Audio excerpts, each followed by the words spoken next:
जब कोई मरीज किसी प्राइवेट हॉस्पिटल की इमरजेंसी में जाता है तो मानो घर की बचत, गहने, जमीन सब कुछ बेचने की नौबत आ जाती है। सरकार की जिम्मेदारी है कि प्राइवेट हॉस्पिटल्स में भी इंसान को इंसान माना जाए, कोई रेवेन्यू मॉडल नहीं। इमरजेंसी केयर में कानूनन इलाज पहले, बिल बाद में। आप हॉस्पिटल के अंदर जाइए, बेड्स की कैटेगरी देखिए, डिलक्स, प्रीमियम, स्वीट, इनका रूम रेंट कई बार 5 स्टार होटल से भी ज्यादा होता है।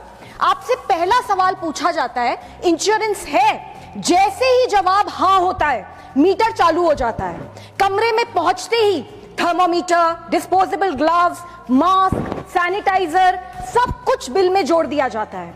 हम डॉक्टरों के इलाज पर सवाल नहीं उठा रहे हैं, हमारी जिंदगी बचाते हैं, वो भगवान समान है। डायग्नोस्टिक टेस्ट बिल्कुल जरूरी हो सकते हैं, लेकिन कई बार हॉस्पिटल्स के दबाव में बढ़ा चढ़ाकर लिखे जाते हैं। जेनरिक की जगह महंगी ब्रांडेड मेडिसिन लिखी जाती हैं, जो बाहर 15 to 20% डिस्काउंट पर मिलती हैं, लेकिन हॉस्पिटल में पूरी कीमत पर बेची जाती हैं। नर्सिंग चार्ज, डॉक्टर विजिट फी, रूम रेंट, सब कुछ इतना महंगा।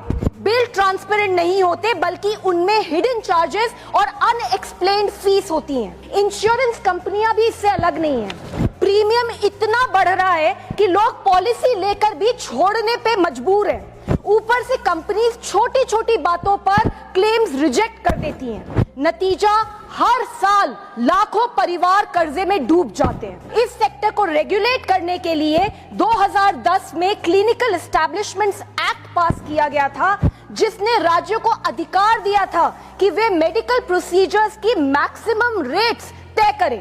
लेकिन आज भी सिर्फ 12 राज्यों ने इस कानून को अपनाया है। यहाँ तक कि देश की राजधानी दिल्ली ने भी ये कानून नहीं अपनाया। सर, मेरी मांग है, नंबर 1, क्लिनिकल एस्टैब्लिशमेंट्स एक्ट को सभी राज्यों में मैंडेटरी बनाया जाए।